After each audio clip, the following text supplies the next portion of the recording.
Hey guys, today we begin with a midnight plunge into ancient Egypt, where the Nile shimmers like black glass beneath a sky alive with gods and stars. Yon unseen outsider will race from sizzling bazaars to towering temple pylons, bargaining for gritty bread, braving 40-degree heat, and threading past crocodiles, scorpions, and courtly intrigue alike. By the next dawn, you'll discover whether a modern soul can truly survive a single day in the land of Ramesses II. But before you get comfortable, please make sure to like the video and subscribe if you genuinely appreciate the work I do here. And please let me know in the comments where you are tuning in from and what time it is for you. Now dim the lights, put your phone or television remote out of reach, and let's move into tonight's journey together. The Nile stretches beneath your gaze like a ribbon of liquid obsidian, reflecting fragmentary stars that flutter and dance with each gentle ripple. Welcome to ancient Kemetha Black Land, what modern tongues call Egypt. The year is somewhere in the New Kingdom, perhaps the reign of Ramesses II, and you find yourself transported to this moment, suspended between yesterday's pharaohs and tomorrow's archaeologists. What seems timeless to you would be utterly ordinary to them, and what seems ordinary to you would be inconceivable magic to them. This paradox will both protect and endanger you in the 24 hours ahead. Your bare feet rest upon cooled mud brick at this midnight hour. The village breathes around you with the soft sounds of sleeping humanity children's gentle murmurs, the occasional cough, the rustle of reed mats as bodies turn in slumber. The air carries a complex bouquet of aromas, the ever-present river, both life-giver and silent sentinel, smoking wicks in oil lamps, lingering notes of the evening meal bread, onions, perhaps the faint tang of beer brewed in clay vessels. Listen. Beyond human settlement, jackals converse in haunting tones across the western desert plateau. Nightjars sweep invisible paths above the marshes, collecting insects in their wide beaks. A breeze stirs the fronds of date palms, their leaves performing a whispered choreography against the indigo vault of night. Today, you will attempt something both modest and profound, to survive. Not to conquer, not to build monuments, but simply to exist from one sunset to the next, in a world governed by different gods, different logics, different dangers than your own. The Egypt of antiquity possesses a certain tranquility at this hour, but do not be deceived. Behind its serene countenance lies a landscape filled with threats, both mundane and exotic, from the microscopic bilharzia parasite, waiting in still waters, to the social complexities of a hierarchical society that has no category for your particular brand of strangeness. You might wonder why survival seems so uncertain. After all, millions lived full lives in ancient Egypt. But you arrive untethered, without the protective cocoon of family connections, without knowledge ingrained from childhood, without resistance to local diseases, without the invisible credentials of accent and custom that would mark you as belonging. You are, in a profound sense, naked beneath the Egyptian stars, despite whatever garments might cover your form. The mud brick homes around you seem humble at first glance, but notice how their simplicity belies an elegant adaptation to this environment.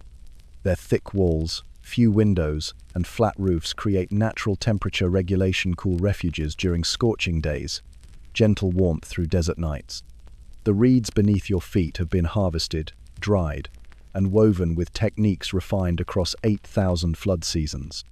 Above, the goddess Nut stretches her star-speckled body across the heavens, swallowing the evening sun only to birth it anew come dawn. You recognize Orion, what Egyptians call Sa, the manifestation of Osiris in the sky. The celestial river we name the Milky Way, they see as the heavenly counterpart to their earthly Nile. Feel the smallness of your temporary existence against the vastness of their cosmic understanding. Their calendar has already tracked seasons for thousands of years. Their mathematics already calculates volumes and areas with remarkable precision. Their medicine already catalogues hundreds of treatments. Their literature already explores the nature of truth, beauty, and ethics. Sleep now if you can. Dawn arrives early in Egypt, and with it, the first of many challenges. The eastern horizon blushes with the first pale intimations of light, the stars receding like reluctant performers at curtain's close. You awaken on a simple reed mat, its texture having left temporary impressions upon your skin, Your back registers complaints about this unfamiliar bedding, firm and unforgiving compared to your accustomed comfort. This discomfort is your first lesson in Egyptian daily life. Pragmatism governs all. The pre-dawn air carries the distinctive aroma of bread baking in communal oven-sconical structures of clay, where dough will transform into the staple that provides 70% of all calories consumed in this society. Egypt runs on bread as surely as it runs on the Nile's inundation. Already, women have been awake for an hour, grinding grain on stone querns, their repetitive motion a meditation passed through maternal lineages. Your nostrils also detect the earthy scent of date beer, fermenting in tall pottery vessels. This is not the high-alcohol beverage you might imagine, but rather a mildly fermented, nutritious drink consumed by everyone, including children. The fermentation process makes the drink safer than raw Nile water and provides essential B vitamins. When people speak of beer in ancient Egypt, think less of intoxication and more of liquid bread. As you rise and step outside, the settlement awakens around you with well-rehearsed precision.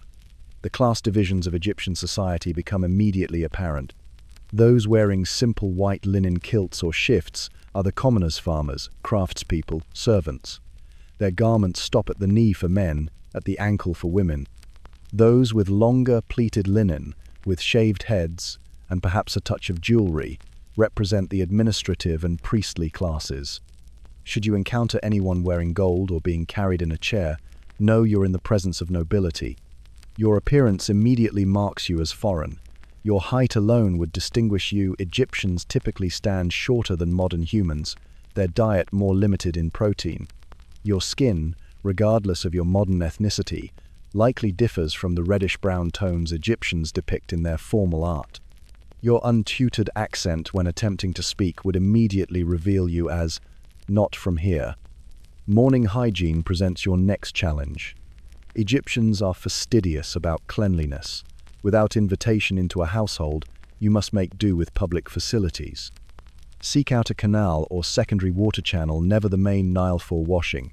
Natron, a naturally occurring sodium carbonate, serves as their soap, but you'll need to trade for it. Most Egyptians wash 3 times daily and remove all body hair as a hygiene practice. Your unshaven appearance, regardless of gender, marks you further as foreign, potentially unclean. For breakfast, if you possess anything to trade, secure a portion of bread and perhaps some dried fruit or fish. The bread is heavier and grittier than you're accustomed to. Stone-ground flour contains tiny stone particles that gradually wear down Egyptian teeth over decades. Feel the comforting warmth of the bread, its crust pleasantly scorched from the oven's walls. Observe how even this simple staple carries religious significance. Some loaves shaped to honor specific deities. The morning light strengthens now, the temperature rising with each passing minute. Already, officials in Memphis are beginning their administrative day. The machinery of pharaonic governance, sown of history's most effective bureaucracy, screaks into motion. Scribes unfurl papyrus, scrolls with practiced motions, reed pens poised above their palettes. Black ink for ordinary records, red ink for special annotations and corrections. The papyrus sheets, manufactured through an elaborate process of cutting, soaking, pressing, and drying. The pith of river plants represent a technology as revolutionary for their time as digital devices are for yours. Each sheet is precious, used efficiently with tight rows of hieratic script. The morning's business primarily concerns taxation. In a culture without coined money, tax collection involves the actual gathering and accounting of physical goods. Farmers queue with portions of their harvest: wheat, barley, flax. Craftspeople present finished objects, furniture, tools, textiles. All this must be counted, recorded, stored, and eventually redistributed to maintain the complex Egyptian state. You observe a farmer approaching the tax assessor's table, leading a small goat. The scribe looks up with practiced disinterest. "Name and village?" he inquires, voice neutral.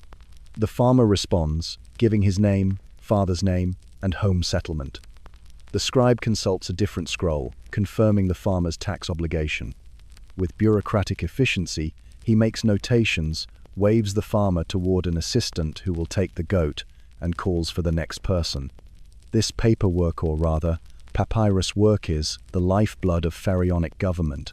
Every field has been measured by royal surveyors, every crop yield estimated, every citizen categorized, every obligation calculated.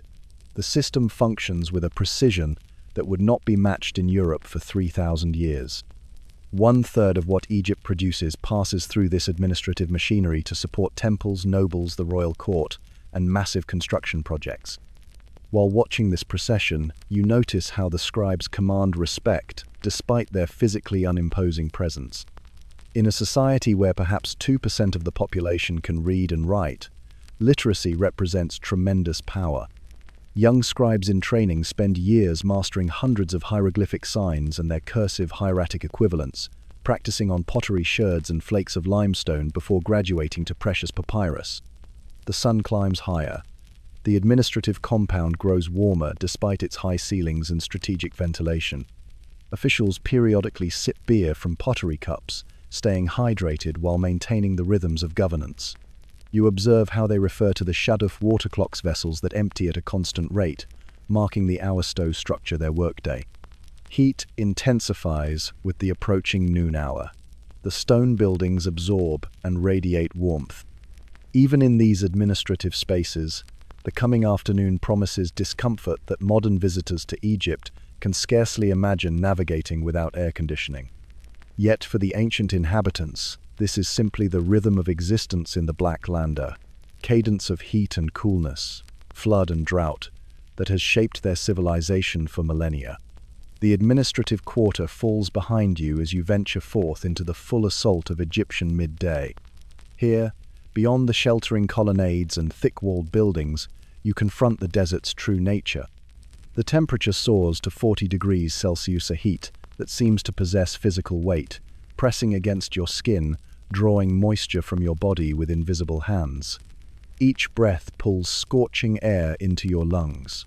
The brilliant sunlight reflects off limestone and sand, creating a doubled assault theatre from above and below simultaneously. Your eyes narrow against the glare despite whatever head covering you've managed to secure. This is the domain of Ra at his zenith, the sun god's full power manifested in golden severity. Listen to the soft crunch of sand beneath your sandal sift you've been fortunate enough to trade for footwear. Without them, the ground would burn your soles with surprising intensity. The leather straps of Egyptian sandals are ingeniously designed, distributing pressure evenly across the foot while allowing ventilation. Still, they offer imperfect protection against scorpions or snakes that might shelter in the shadow of a stone. In the distance, a dust devil spins, creating a twisting column that rises 15 meters into the cloudless sky. This is merely a gentle reminder of what might come, the Kamsin winds that periodically sweep across Egypt, carrying abrasive sand particles that can strip exposed skin raw and infiltrate every bodily opening. Today, mercifully, the air remains relatively still, the heat dry rather than compounded by humidity. Dehydration begins as a whisper, rather than a shout, a slight dizziness when you turn your head too quickly, a deepening thirst that seems impossible to satisfy completely. The human body loses moisture through perspiration, at a rate difficult to comprehend for someone accustomed to climate-controlled environments. Without adequate water replacement, your mental functions would begin to deteriorate within hours, physical collapse following shortly thereafter. Water exists here, but accessing it requires either social connections or tradable goods. Public wells serve most communities, their operation often connected to temple complexes. The water drawn from these depths remains relatively cooler, momentary blessing against the day's assault. You might observe how Egyptians always pour water through cloth, a simple filtration system against the most visible impurities. Natron, that same mineral used in morning ablutions, becomes crucial again at midday. Egyptians dissolve it in water to create an electrolyte drink that replaces body salts lost through perspiration. Without this knowledge, a modern person would likely suffer severe cramping by afternoon, the body protesting its mineral depletion through painful muscular contractions. You pass workers managing irrigation channels, diverting Nile water toward fields through an intricate network of earthen barriers and sluices. Their bodies, bronzed by perpetual sun exposure, move with the efficient precision of those who have performed the same tasks since childhood. They pause occasionally to drink, pouring water from narrow-necked pottery vessels designed to keep contents cool through evaporation. These containers represent physics knowledge embedded in everyday objects, knowledge preserved through craft tradition rather than written treatises. The quarry road stretches before you, its surface packed by thousands of feet, and the passage of stone blocks destined for temples and tombs. The limestone cliffs in the distance shimmer in heat haze, the boundary between earth and sky blurring in thermal distortion. How much farther dare you venture before seeking afternoon shelter? The Egyptian day divides naturally into segments of activity and rest, the scorching midday hours often reserved for minimal exertion when possible. A slight breeze offers momentary relief, carrying the distant scent of river and vegetation, a reminder that fertility and life exist not far from this parched landscape. The duality of Egypt verdant black land versus arid red land explains so much about its culture, its religion, its understanding of existence as a balance between opposing forces. You walk this boundary now, experiencing in your body what Egyptians conceptualize in their cosmology. The bazaar of Thebes hums with the energy of 1,000 simultaneous conversations, transactions, and negotiations. After the relative isolation of the quarry road, this dense concentration of humanity assaults your senses. Bodies press closer than most modern people find comfortable, personal space, a concept alien to this ancient marketplace. The crowd moves with fluid unpredictability, like a living organism composed of individual cells. Copper coins clash together as merchants calculate exchanges. Despite Egypt's reputation as a barter economy, small copper pieces circulate as proto-currency in market settings, their value roughly standardized by weight. A skilled buyer examines these pieces carefully, aware that shaving or adulteration occurs regularly. Trade here requires constant vigilance. Perfume from crushed lotus blossoms intermingles with the earthier aromas of livestock, human bodies, and food stalls. Incense burns at small shrines placed throughout the market offerings to Thoth, patron of merchants, and to various protective deities who oversee specific trades. The scent of sandalwood and myrrh creates fragrant pathways through the bazaar's chaotic landscape. Notice how everything sold here undergoes thorough scrutiny. Grain merchants keep standardized measures nearby, their accuracy theoretically guaranteed by temple authorities. Buyers run cloth between experienced fingers, testing weave quality and fiber content. Metal goods receive tapping tests for structural integrity, the distinctive ring of properly forged bronze, unmistakable to trained ears. Nothing is accepted at face value. Verification precedes exchange. Bartering follows elaborate social protocols rather than simple price statements. A seller begins by asserting quality with poetic exaggeration. Finest linen from the royal workshops, suitable for a god's garment. The buyer responds with theatrical dismay at the suggested value, perhaps for wrapping a mummy's smallest toe. Several exchanges follow, each participant gradually yielding ground while maintaining dignity. The performance matters as much as the final agreement, each role performed according to ancient market choreography. Keep your meager possessions close. Pickpockets operate with practiced efficiency in these crowded conditions. Their techniques haven't changed significantly in 3,000 years. The bump and lift, the slash and grab, the innocent child working with adult accomplices. Market authorities deal harshly with thieves when coat amputation remains a common punishment, but detection rates remain low amidst market chaos. The marketplace operates as more than commercial space. Information exchanges as readily as goods, news traveling through market networks with remarkable speed. Political developments, Nile flood predictions, military campaigns all become topics of market conversation, albeit often distorted through multiple retellings. In a society without mass media, marketplaces function as informal news distribution centers. Listen to the soothing human chorus around you haggling, greeting, gossiping, storytelling. Language shifts between formal and informal registers depending on social status of speakers. Merchants addressing nobles adopt elaborate honorifics and formal grammar. The same merchants speaking among themselves lapse into colloquial expressions and abbreviated forms. Your own linguistic limitations become painfully apparent here, where successful navigation depends on nuanced comprehension. As the sun begins its western descent, the market's energy intensifies. Vendors eager to sell remaining perishables reduce prices. Craftspeople make final adjustments to goods they'll display again tomorrow.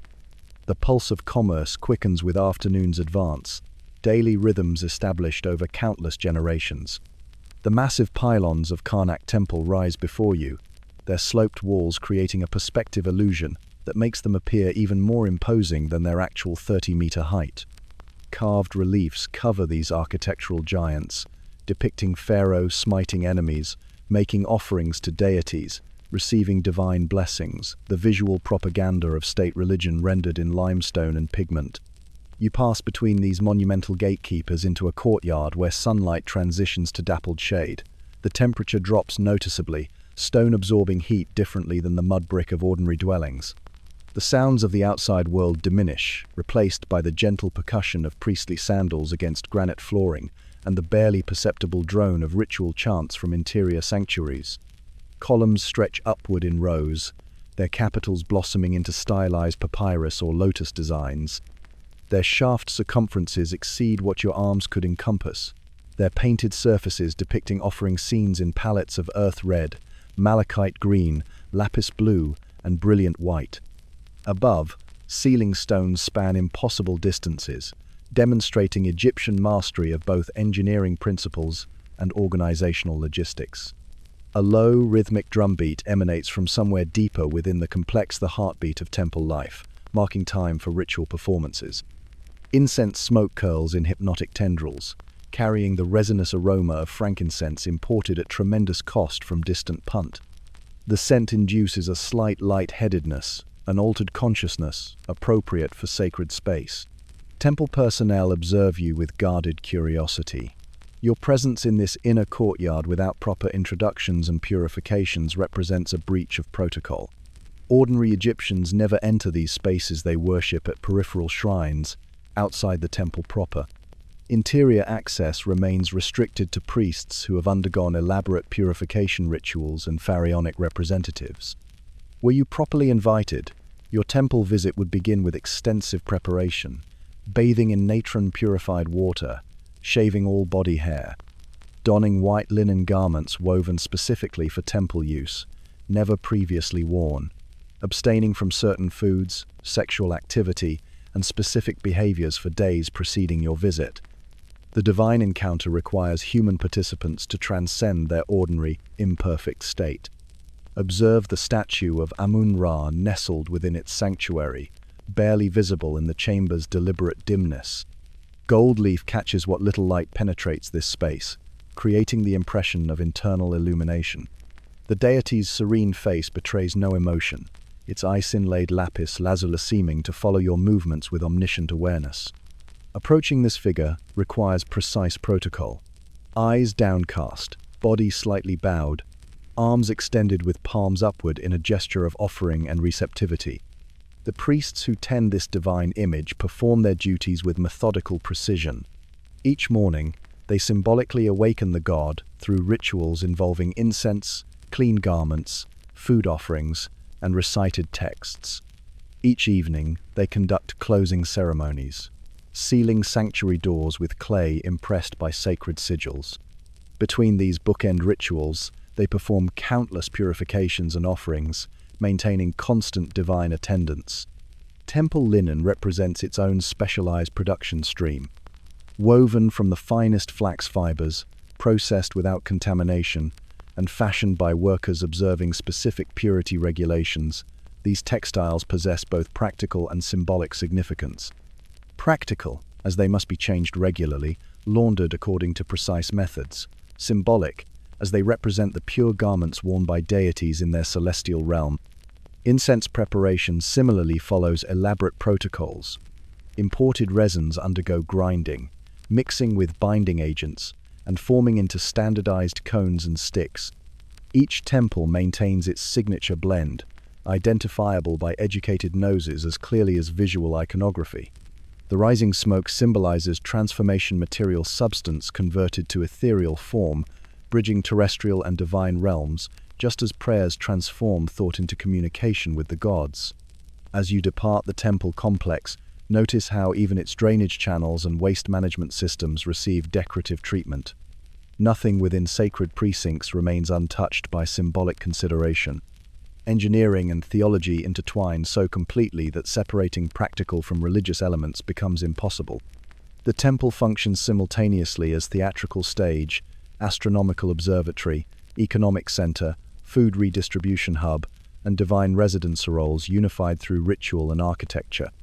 The late afternoon light angles through hyperstyle columns, creating dramatic shadows that stretch across courtyards.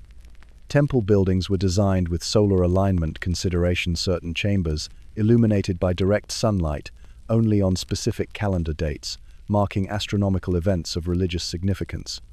This architecture of light represents Egyptian civilization's mastery of mathematical astronomy centuries before Greek observations.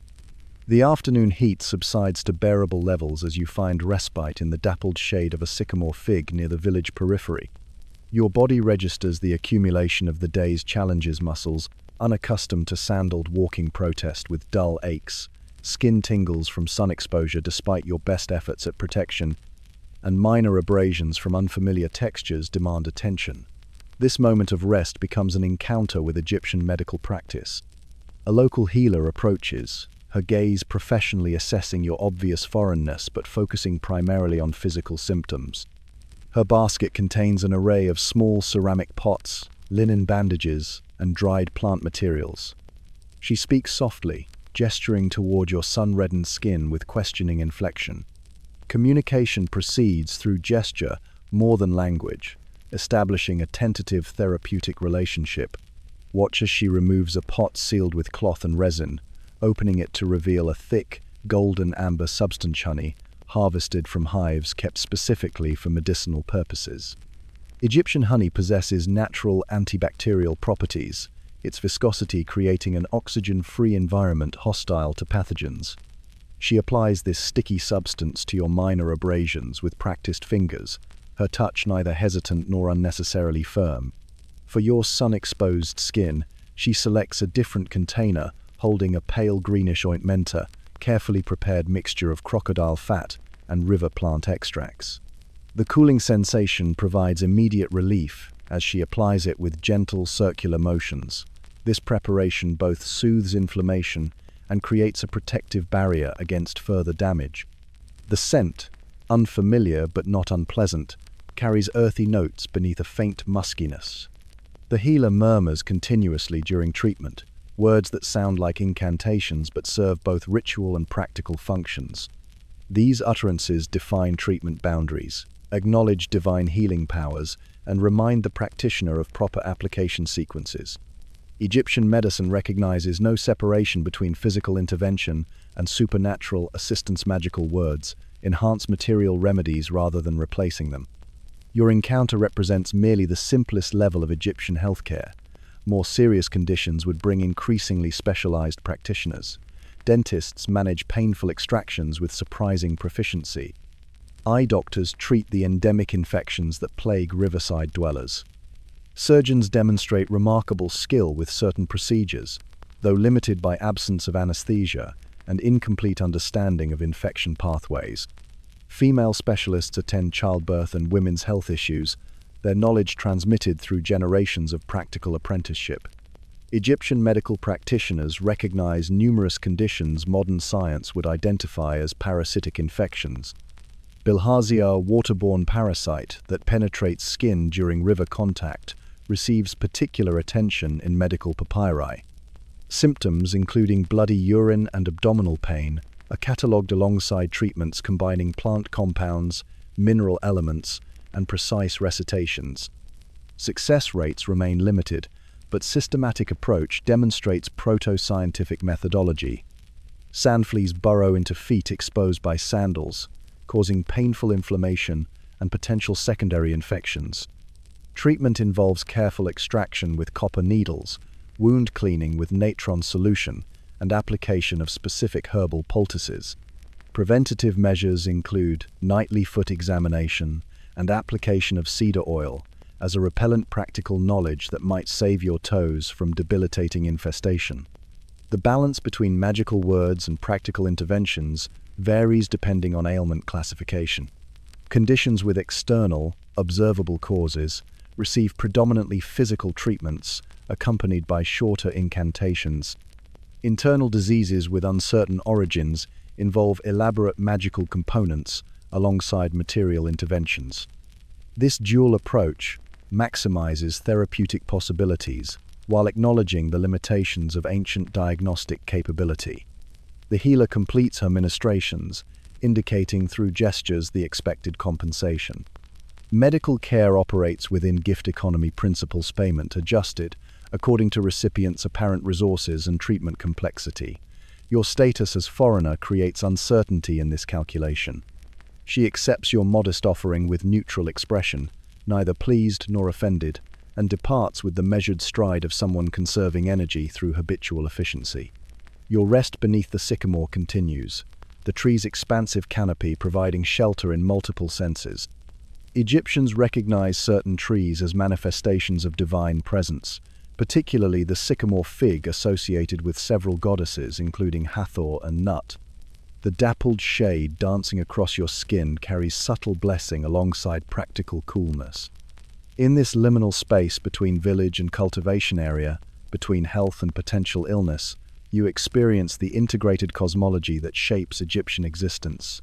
The sun descends toward the western horizon with amber languor, signaling transition to evening activities. Village pathways fill with returning workers, their movements bearing the textural signature of physical fatigue overlaid with homecoming anticipation. You rise, muscles protesting but functional, and join the general flow toward the river landing where wooden ferries transport passengers across the life-giving waterway. The wooden ferry sways gently beneath your feet as you step aboard, its shallow draft allowing proximity to the reed-lined bank. Construction reveals intimate understanding of Nile characteristics, flat-bottom design, permitting navigation through shallow sections, steering oar oversized for precise control in current, hull planks bound with rope, rather than metal nails, allowing flexibility against submerged obstacles. The vessel itself represents generations of accumulated knowledge translated into practical form. 20 passengers crowd the small craft, social distinctions temporarily compressed by spatial necessity. A wealthier woman adjusts her linen shawl, creating slight separation between herself and dusty laborers. Children occupy central positions, naturally protected by adult bodies, forming peripheral barrier against accidental fall. The ferryman accepts payment with mechanical efficiencismal copper pieces from some, harvest portions from others, acknowledgement of previous obligation from still others. Golden light spills across the water's surface, transforming the Nile into molten bronze streaked with deeper copper, where current disrupts perfect reflection. The ferryman pushes away from shore with practiced pole thrust, vessel pivoting into current before forward movement begins. Wind diminishes with evening's approach, surface ripples subsiding into rhythmic patterns caused by underwater topography and river flow. Conversation ebbs and flows around you, passengers exchanging day's observations in tones softened by approaching evening and physical tiredness. Their dialect, a variant of late Egyptian with regional characteristics, contains vocabulary specific to agricultural cycles, temple service, and craft specialization. Despite language barriers, emotional content transmits through universal paralinguistics complaints, carrying distinctive tonal patterns, humor identified through timing and response, concern marked by volume modulation. Midway across the river, a disturbance in the water draws passengers to port side, their weight shift causing momentary alarm until the ferryman barks correction. A crocodile glides parallel to your course, its armored back breaking the surface like a drifting log before submerging with sinuous undulation. Conversation pauses briefly before resuming at lower volume, the predator's presence acknowledged without excessive reaction, a routine encounter within expected environmental parameters. The genuine danger this crossing presents remains invisible to untrained perception. Beneath the seemingly tranquil surface, microscopic pathogens await human contact. Schistosomiasis, parasites, penetrate skin during even brief water exposure, establishing internal infection cycles with long-term health consequences. Modern tourists visiting Egypt receive pharmaceutical prophylaxis against these organisms. You possess no such protection, your vulnerability absolute should you touch the river water directly. Less immediately dangerous but equally significant, capsizing would mean property loss and potential drowning. Surprisingly few ancient Egyptians learned to swim despite their riverine civilization. The Nile's variable currents claim lives regularly, victim bodies sometimes recovered downstream, sometimes vanishing permanently.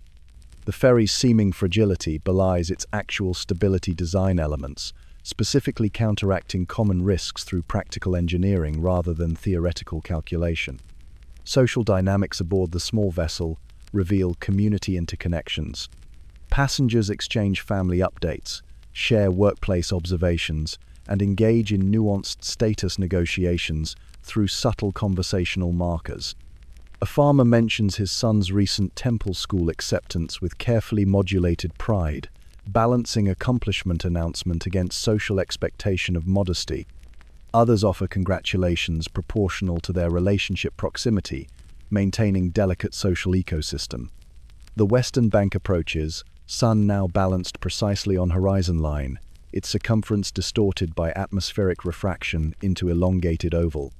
Disembarkation occurs in reverse status, order wealthier passengers first, laborers last, the sequencing so habitual that it proceeds without discussion or apparent consciousness. Feet transfer from wooden planking to mud-packed landing with practiced adjustment, bodies accommodating the transition from floating platform to solid ground through automatic balance recalibration. Limestone dust hangs suspended in early evening air over the workers' village, particles catching lateral sunlight to create luminous haze.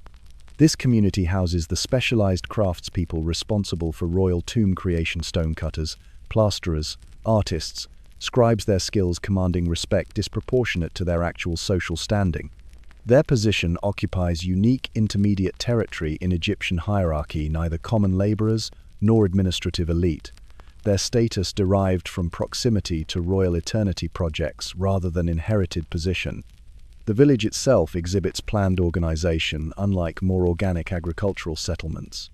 Uniform houses align in grid pattern, interior layouts standardized according to family size and occupational rank.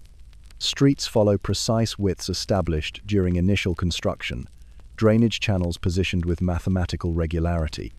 The entire community represents state planning rather than gradual development, functional, efficient, and distinctly institutional in atmosphere. Work crews return from Western Valley tomb sites, their procession marking day's official conclusion. Their bodies carry visible exhaustion, yet conversation maintains animated quality derived from shared purpose and collective identity. Teams operate as hybrid family professional units, members bound by multiple connection layers, common work experience, intermarriage, religious observance, leisure activities. This social density creates both supportive environment and inescapable surveillance.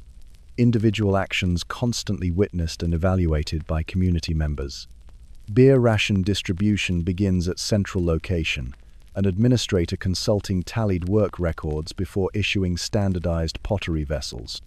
The nutritional beer, lower in alcohol but rich in carbohydrates and vitamins, provides essential calories and hydration recovery after physically demanding labor. Workers receive varying amounts corresponding to their project contributions, and status master craftsmen qualifying for larger portions than apprentices or unskilled laborers.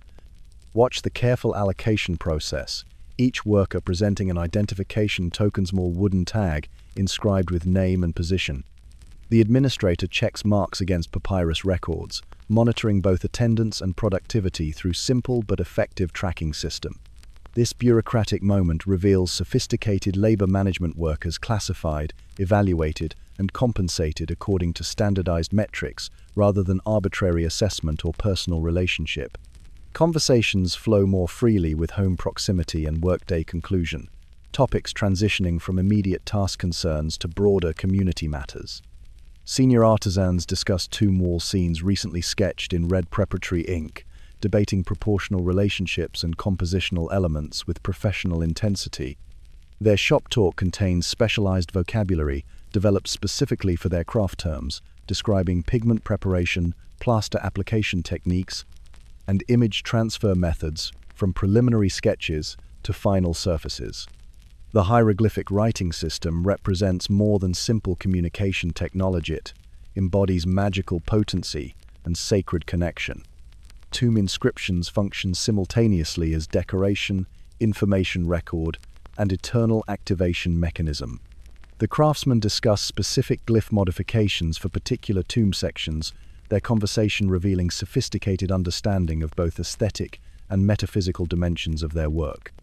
These apparently simple workers possess knowledge combining artistic technique, religious doctrine, and material science in integrated expertise. Family members emerge from dwellings to greet returning workers, the village briefly transformed by reunion energy before evening rhythms establish quieter patterns. Cooking fires release thin smoke columns from standardized ventilation openings, their collective effect creating diffuse ceiling above the settlement. Food preparation sounds create gentle percussion, stone grinding against stone, wooden pestles striking mortars, clay vessels placed on hearth edges with careful precision. Labor Lawsa concept, surprisingly well developed in ancient Egypt, receive animated discussion among a group seated outside a slightly larger dwelling. Their conversation centers on recent royal decree adjusting rest day allocation during intense project phases. Workers maintain awareness of their rights within the system, consulting written records of previous arrangements and preparing formal requests for clarification. This interaction illustrates functioning bureaucratic process, extending even to relatively modest social levels grievance procedures, documentation requirements, and appeal mechanisms established through precedent and regulation. Ration slipspottery fragments bearing administrative notations become topic of separate conversation, workers comparing allocations with good-natured complaint about perceived inequities. These humble documents represent sophisticated economic redistribution system, linking individual effort to collective project advancement to material compensation. The workers' understanding of this system demonstrates their integration into larger state mechanisms, despite physical isolation in this specialized community. Night descends fully upon the workers' village, oil lamps casting warm amber pools amid deepening shadows. The limestone dust that permeated afternoon air settles gradually, coating surfaces with pale film that will be swept away by morning. Temperature drops rapidly with solar departure, a desert phenomenon that catches many visitors unprepared.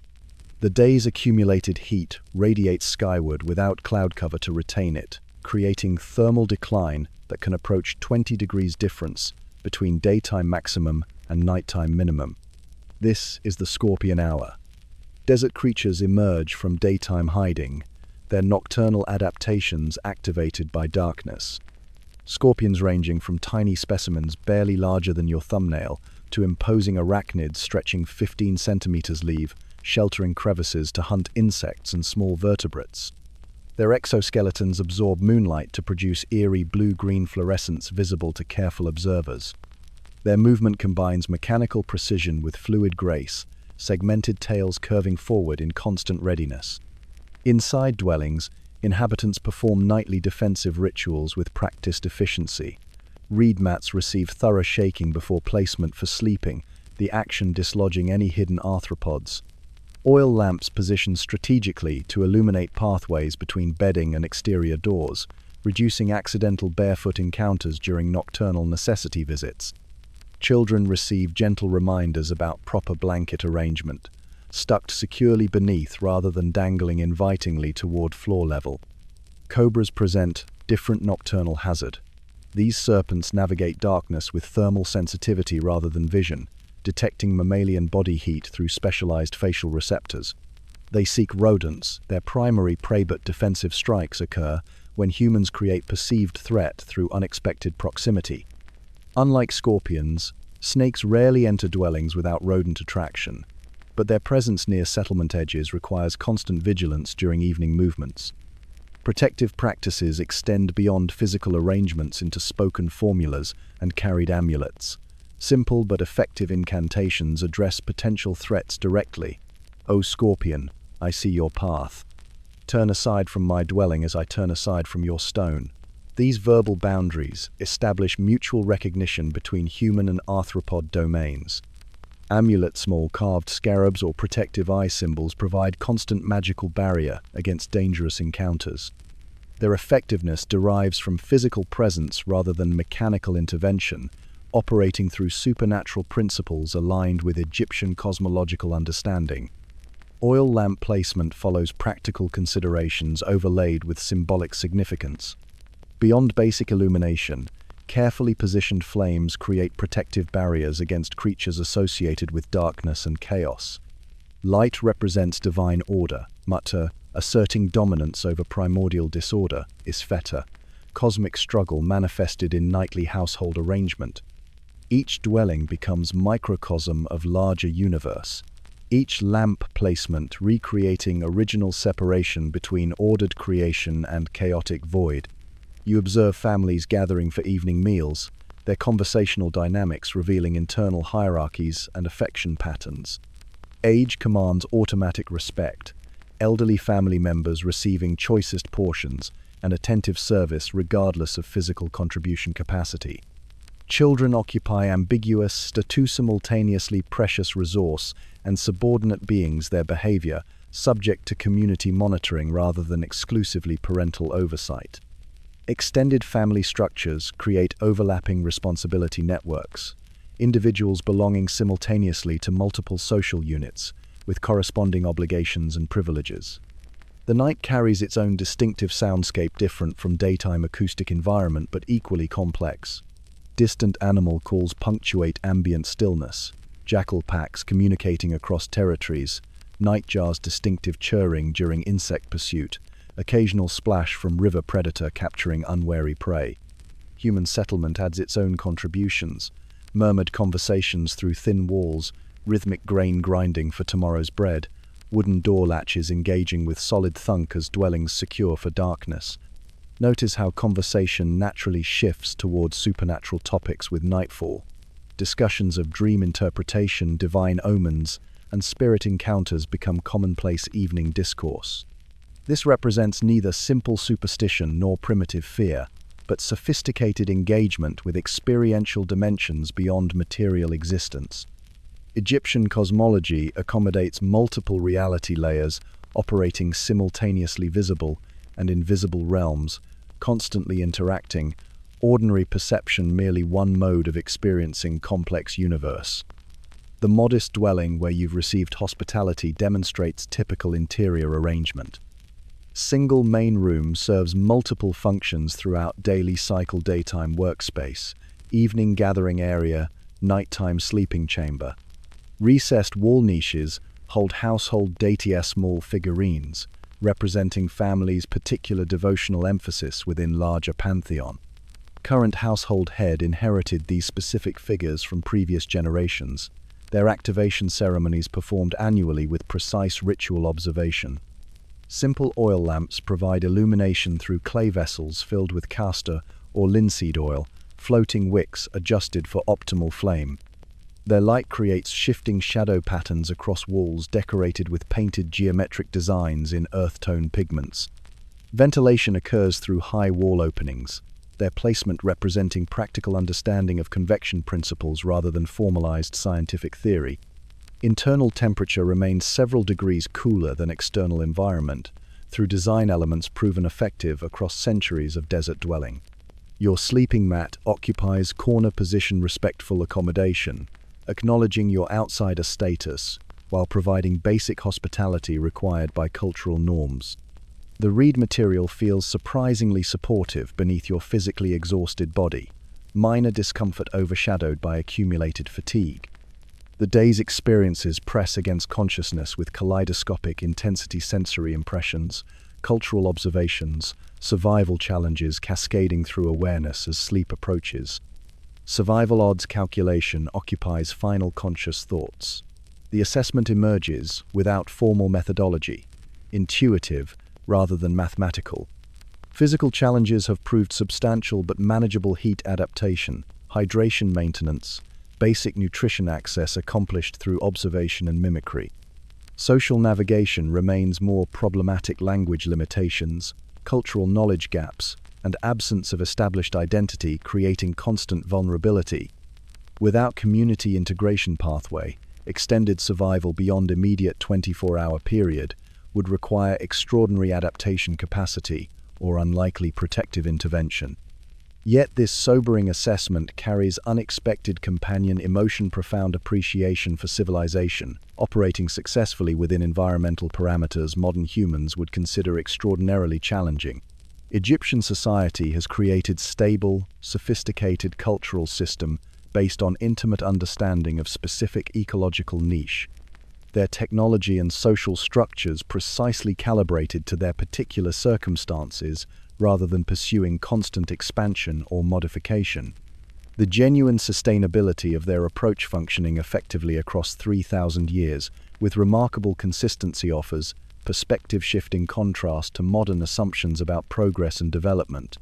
Sleep claims consciousness with gentle insistence, your last awareness being faint jackals calling across western desert sound, simultaneously foreign and strangely comforting in its wild authenticity.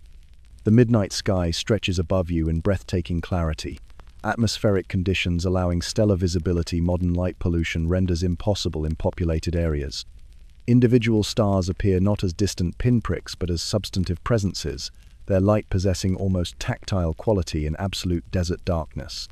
The Milky Way, what Egyptians conceptualize as celestial Nile forms, brilliant river flowing across cosmic landscape, its irregular boundaries and density variations clearly discernible. Egyptian astronomical knowledge extends beyond simple observation into sophisticated pattern recognition and predictive modeling. Constellations represent familiar deities in celestial manifestation, Orion embodying Osiris, Sirius manifesting as Isis, circumpolar stars symbolizing imperishable souls who never disappear beneath horizon. These associations create conceptual framework connecting visible phenomena with theological understanding, sky patterns operating as divine communication system rather than abstract natural process. The goddess Nut arches her star-speckled body across the heavens, her elongated form creating cosmic ceiling above Egyptian world. Each evening she swallows the sun, carrying it through her internal darkness before birthing it renewedly each dawn. This daily solar journey mirrors human life, cycle birth, maturation, death, and spiritual transformation creating cosmic parallel to individual existence. As you observe the brilliant starfield above, you participate in contemplative tradition extending backward through countless generations of upturned faces seeking meaning in celestial patterns. The measurement of night hours follows water clock technology, vessels precisely calibrated to empty through small aperture at constant rate, interior markings indicating temporal progression. 12 night hours receive different duration than 12-day hours, seasonal variation accommodated through practical adjustment rather than standardized timekeeping. This elastic chronology aligns with natural rhythms rather than imposing artificial precision functional approach to temporal measurement serving actual community needs.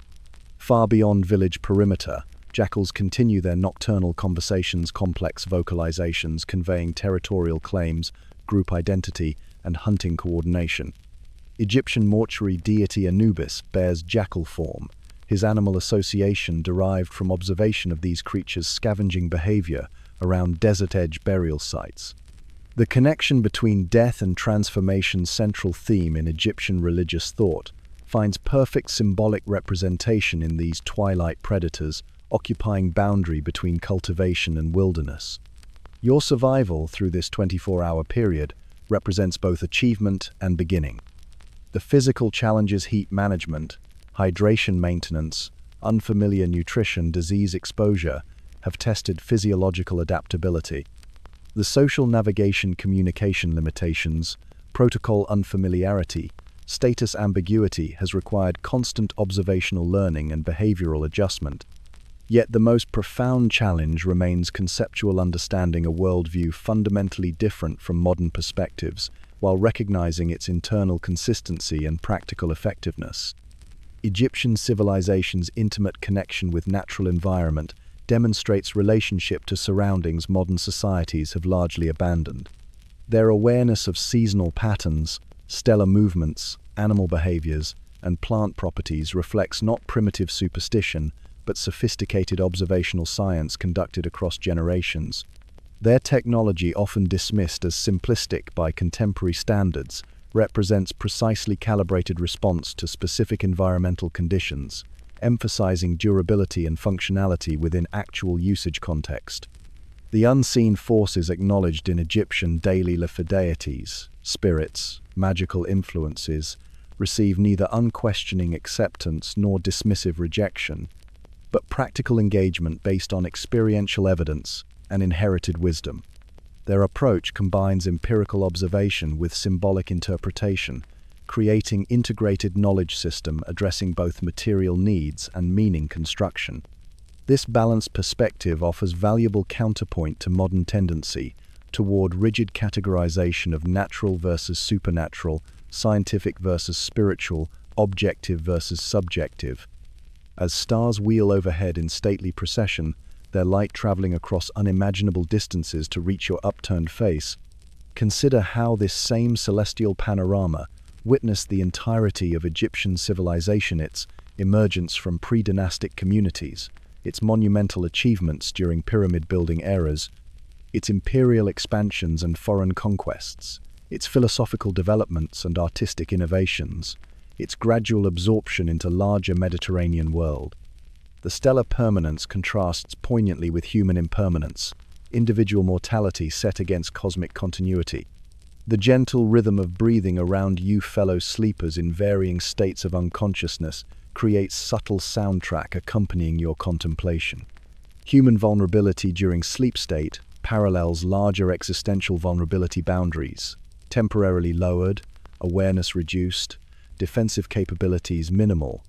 The trust implicit in communal sleep arrangements reveals fundamental social covenant underlying Egyptian society. Despite hierarchical structures and formal status distinctions, basic mutual protection remains core community function. Dawn approaches imperceptibly at first, eastern stars dimming slightly before visible light appears on horizon. This liminal period between night and day holds special significance in Egyptian cosmology moment, when cosmic realms transition, when divine solar eye prepares renewed appearance, when protective spells require renewal against day's particular challenges. The quality of silence deepens briefly, nocturnal creatures retreating before diurnal emergence, the world suspended between darkness and light. A distant rooster announces imminent sunrise with instinctual confidence, the sound carrying clearly through desert air. Village stirring begins with practiced, quiet, experienced adults navigating familiar spaces without illumination, water vessels filled with minimal splashing, cooking preparations advancing through habitual movements. The community awakens as coordinated organism rather than collection of individuals, each person performing specialized function within larger social body. Your journey through 24 hours in ancient Egypt concludes as it began beside the eternal river, under star-scattered sky, amid human community balancing precariously but successfully between harsh environmental realities and transcendent aspirations. The experience leaves indelible impression not of primitive past, but alternative present different pathway through human developmental possibilities, road not taken by subsequent historical progression. Rest now. Allow the Nile's gentle murmur to carry your consciousness toward deeper tranquility. The stars continue their measured procession overhead, indifferent to human observation yet somehow enriched by your appreciation. The desert breeze carries faint aromatic traces night-blooming flowers, distant cooking fires, the distinctive mineral scent of limestone cliffs, baking in daytime heat and releasing stored warmth through darkness hours. Sleep arrives, not as escape, but as transition consciousness transforming rather than disappearing, awareness shifting rather than ceasing. This understanding mirrors Egyptian conceptualization of death, itself not termination but metamorphosis, continuation in altered form rather than absolute ending. Their elaborate mortuary preparations, often misinterpreted as simple death obsession, actually represent sophisticated engagement with existence's fundamental continuity despite apparent transitions. The rhythm of your breathing gradually synchronizes with surrounding sleepers, collective inhalation and exhalation creating gentle percussion beneath night sounds. Your muscles release accumulated tension from days' unfamiliar exertions, therapeutic relaxation spreading from extremities toward core. Mental activity gradually transitions from directed thought toward associative dream state, consciousness submerging beneath symbolic imagery and emotional resonance. Rest deeply, knowing that despite challenges faced and those awaiting tomorrow, you have witnessed something pursues a civilization balancing material pragmatism with spiritual awareness, technological innovation with traditional wisdom, individual achievement with collective harmony. These balanced polarities offer perspective on contemporary imbalances, mirror reflecting both ancient accomplishment and modern misalignment.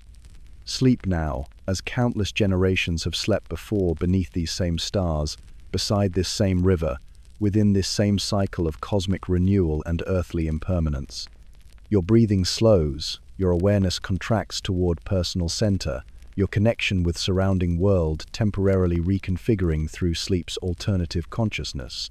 Tomorrow brings renewed challenges, but this moment offers perfect stillness suspended between experience and reflection, between ancient wisdom and contemporary understanding, between waking analysis and dream integration. Rest, dear traveler, through time. The river flows eternally, the stars wheel in measured procession, and human consciousness continues its journey through manifestations both ancient and modern, both waking and dreaming, both individual and collective. Sleep beneath the arching body of Nut, cradled in cosmic embrace that transcends historical specificity while honoring cultural particularity. Dream of desert horizons and limestone monuments, of papyrus boats and sacred ibis, of hieroglyphic wisdom and eternal stars. Rest now, sleep deeply, dream well. The sun descends over the battlefield of Kalinga, its dying light catching on abandoned spears and broken shields half buried in churned earth. Emperor Ashoka walks alone, his sandaled feet moving with deliberate slowness across ground that only months before thundered with the charge of war elephants and the cries of men. His imperial guards keep a respectful distance, their silhouettes stark against the purple-orange horizon. They have learned not to disturb these evening walks that have become ritual since the emperor's armies claimed victory at such terrible cost. Ashoka's breath forms small clouds in the cooling air as he pauses beside a shallow depression where rain has collected in the footprint of an elephant. The water holds the reflection of the first evening star, trembling slightly with the emperor's shadow. 100,000 dead, the reports had told him, 150,000 deported. Numbers too vast to truly comprehend, yet each one representing a life extinguished or uprooted by his command. The Kalinga campaign had achieved exactly what he intended, the expansion of the Mauryan Empire to encompass nearly the entire Indian subcontinent, yet victory tastes of ash in his mouth. Campfires flicker to life across the valley where workers still labor to rebuild villages shattered by the conflict. The emperor watches these distant constellations of human persistence with an expression that his courtiers would not recognize, the hard certainty of the conqueror replaced by something softer, more questioning. The great Ashoka, grandson of Chandragupta Maurya, master of an empire stretching from present-day Afghanistan to Bangladesh, stands humbled by the consequence of his ambition. A jackal calls somewhere in the gathering darkness, its voice echoing across the emptiness where armies once clashed. Ashoka remembers the battlefield as it was, the rhythmic drumbeat of war elephants advancing, the metallic perfume of blood on hot dust, the terrible efficiency of his military machine. He had walked among the wounded after the battle, something kings rarely did. It was there, amid the groans of the dying, that something shifted within him like a settling foundation stone. The night deepens around the emperor as he continues his solitary progress. Moths flutter around torches carried by distant guards, their brief, luminous lives catching Ashoka's attention. How fragile existence is, he thinks, how easily extinguished.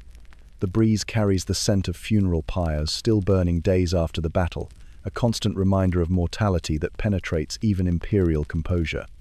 In the distance, a temple bell sounds the evening hour, a single sustained note that seems to hover in the twilight air. Ashoka stops to listen until the sound fades completely.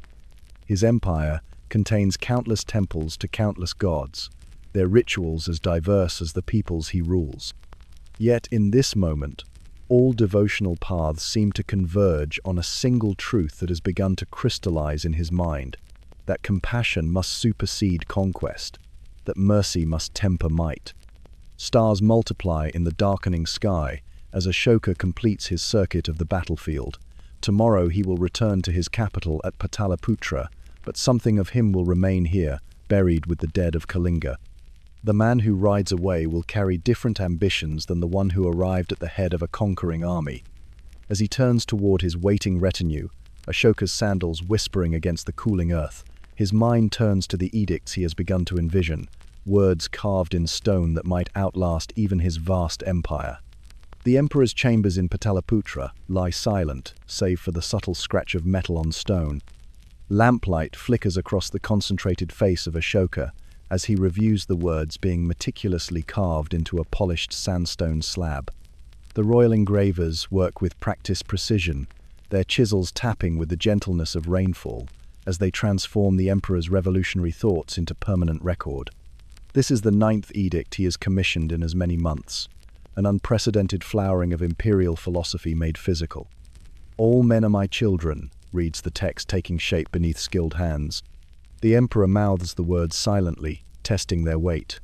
"What I desire for my own children, and I desire their welfare and happiness, both in this world and the next, that I desire for all men."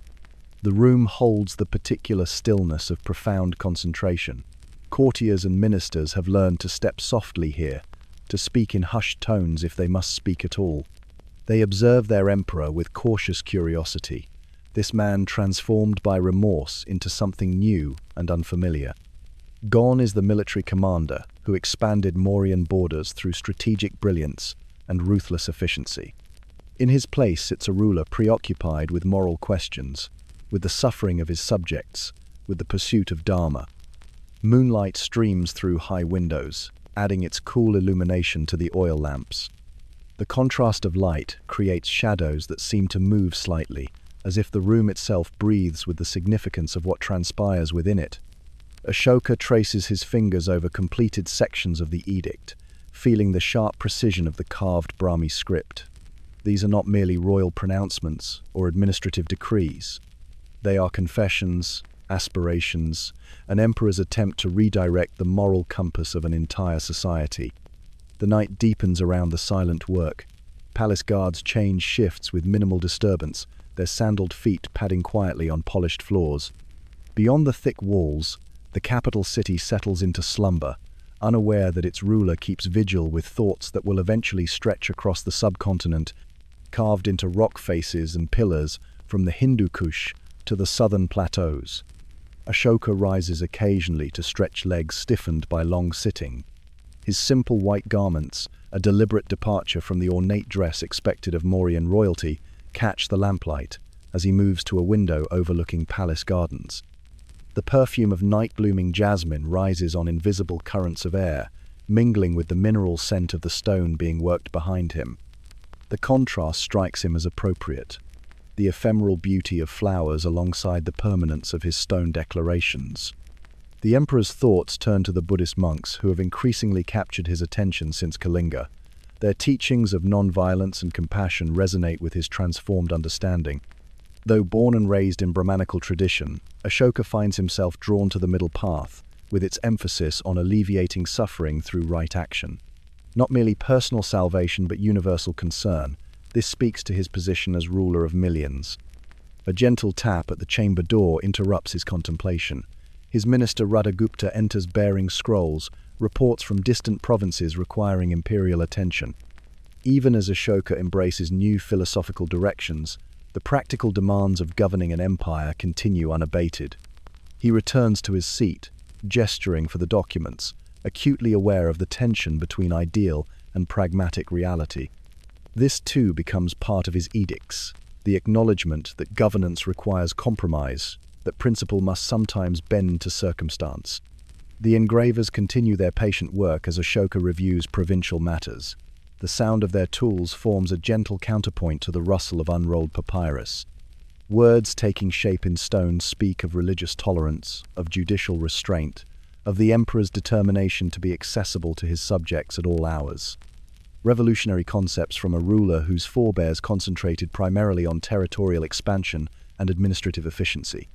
Outside, night birds call occasionally from palace gardens. The sounds penetrate the hushed chamber like gentle reminders of the world beyond politics and philosophy. Ashoka pauses in his reading, listening to these natural voices with newfound attention. The entirety of his realm teems with life deserving protection and consideration, from the humblest subjects to the wild creatures inhabiting forests and mountains. This understanding, too, finds expression in the edicts, which will eventually prohibit animal sacrifice and restrict hunting. As the moon climbs higher, casting stronger light through the windows, the emperor dismisses his attendants save for the dedicated engravers. In the deepening quiet, surrounded by words that will outlive him by millennia, Ashoka contemplates the strange path that has led him from conqueror to philosopher. The soft tapping of chisels continues, transforming imperial conscience into legacy. The forest monastery lies 3 days' journey from Pataliputra, its simple wooden structures nearly invisible among ancient trees until one is almost upon them. Ashoka approaches on foot, having left his royal retinue at the forest's edge, another break with imperial protocol that continues to disconcert his ministers. The woodland closes around him like a living sanctuary, dappled sunlight playing across the forest floor in patterns as complex as the philosophical questions that now occupy his thoughts. Birdsong accompanies his progress along the narrow path. The emperor's senses, once trained to discern battlefield advantages, now register the subtle harmonies of nature with increasing sensitivity. The soft percussion of his footfalls disturbs nothing. Even small creatures seem to recognize his reformed intention, watching curiously from branches and undergrowth, rather than fleeing at his approach. The monastery announces itself first through sound, the gentle drone of chanted sutras carried on forest air. Then comes the fragrance of sandalwood incense, subtle but distinctive. Finally, the structures themselves appear between massive tree trunks, humble dwellings built with mindful respect for their environment. Nothing is imposing here, nothing designed to overawe or intimidate. The entire establishment exists in deliberate harmony with its surroundings. Monks move about their simple duties, their saffron robes bright against the forest greens. They acknowledge the emperor's arrival with respectful nods, but without the elaborate prostrations his presence typically commands. This too is part of why Ashoka comes, to be treated as a seeker rather than a sovereign, to set aside the burden of absolute authority and engage as student rather than master. The elder monk, Upagupta, waits in the central meditation hall. His face, deeply lined by decades of contemplative practice, breaks into a smile that transforms his aged features. "The emperor honors us," he says simply, his voice carrying the particular resonance of one who spends much time in silence. He gestures to a plain reed mat opposite his own, inviting Ashoka to sit as an equal. Sunlight filters through bamboo lattices, creating an atmosphere of gentle containment. The hall smells of earth, incense, and the clean fragrance of recently swept floors. Other monks maintain a respectful distance, continuing their activities with deliberate quietude. A temple bell sounds occasionally, marking divisions of time that bear no relation to court schedules or imperial appointments. "I come to listen," Ashoka says, settling onto the offered mat with practiced ease. These visits have become increasingly frequent, though kept largely private from public knowledge. Not secrecy exactly, but a recognition that his spiritual exploration represents something deeply personal alongside its political implications. Upagupta nods, his eyes, remarkably clear despite his advanced age, studying the emperor with compassionate attention. "And what does the ruler of Jambudvipa wish to hear today?" he asks, using the ancient name for the Indian subcontinent. Their conversation unfolds with unhurried thoughtfulness, touching on practical applications of Buddhist principles to governance. Ashoka speaks of his continuing remorse over Kalinga, of his struggle to balance newfound moral clarity with the pragmatic demands of ruling an empire. Upagupta listens completely, offering observations that never presume to direct but rather illuminate paths of consideration. As they talk, afternoon transitions toward evening. Light shifts through the bamboo screens, painting the simple space with amber warmth. An owl calls somewhere in the deepening forest, a single melancholy note that pauses their conversation momentarily. Both men listen to the sound with similar expressions of appreciation, their discussion temporarily suspended in shared attention to the natural world. Sandalwood smoke curls between them from a small brazier, its scent both cleansing and grounding. The fragrance seems to Ashoka to embody something essential about these encounters, how they simultaneously elevate his thinking while rooting him more firmly in compassionate purpose. He breathes deeply, letting the aromatic smoke fill his lungs before slowly exhaling. The Dhamma is not separate from how we move through the world, Upagupta observes quietly as their conversation resumes. The teachings live in actions, not merely in words or thoughts. His gnarled hands rest peacefully in his lap, the position as natural to him as military posture once was to the emperor. Outside, the forest settles into evening rhythms. Birdsong transitions to insect chorus, a different but equally complex composition. The quality of light changes subtly, shadows lengthening across the meditation hall floor. Time passes differently here than in the frenetic environment of court, each moment fully inhabited rather than rushed through in preparation for the next. Ashoka will return to Pataliputra with renewed clarity, carrying the forest's quietude within him like a secret strength. But for now, as darkness gathers among the ancient trees, he simply listens to Upagupta's wisdom, to the forest's evening song, to the growing certainty of his own transformed purpose. The imperial architect unrolls detailed plans across a marble table, securing the corners with polished stone weights. Ashoka leans forward, studying the drawings with the same tactical attention he once devoted to military campaigns. But these plans represent a different kind of conquest, the systematic implementation of compassion across his vast territories. The rest houses will be placed 1 yojana apart along all major roads. The architect explains, indicating dots marked at regular intervals along trade routes stretching from present-day Afghanistan to Bengal. Each will provide shelter, fresh water, and basic medical care to travelers. Sunlight streams through tall windows, illuminating the planning chamber where Ashoka has gathered his most trusted administrators. The air carries the clean scent of recently unfurled papyrus, mixed with the subtle fragrance of sandalwood that now consistently accompanies imperial meetings, a reminder of the philosophical principles guiding these new initiatives. And the wells, Ashoka inquires, his finger tracing roads that connect distant provinces of his empire. His hands, once more accustomed to handling sword or scepter, now move with deliberate gentleness over the representations of projects designed to ease suffering rather than extend power. Every half yojana, Your Majesty, as you specified, all will be stone-lined for durability. The royal engineer points to smaller markings on the plans. We've surveyed water tables throughout the eastern provinces already. Teams depart for western territories next week. The scope of the Emperor's Dharma implementation staggers even those accustomed to Mauryan administrative capabilities. Never before has an imperial program focused so specifically on public welfare, rather than revenue generation or military advantage. The projects represent not merely philosophical ideals, but practical statecraft of unprecedented vision, compassion expressed through infrastructure. Beyond the planning tables, through open archways, royal gardeners direct the careful transplanting of young banyan saplings. Ashoka watches their work periodically, finding satisfaction in these trees that will eventually provide generous shade for generations not yet born. The systematic planting of shade trees along imperial highways represents another facet of his new approach to governance, forward-thinking kindness constructed into the physical landscape. The medicinal herb gardens? Ashoka turns to his Minister of Health, a scholarly man whose influence has grown considerably since the Emperor's philosophical transformation. Established in 32 locations already, Majesty, with another 40 planned before the monsoon season. The minister presents a separate scroll listing plants cultivated and their healing properties. We've dispatched botanical knowledge along with the seeds, simple texts explaining preparation methods for common ailments. What remains unspoken but understood by everyone in the chamber is how these initiatives represent a fundamental reimagining of imperial purpose.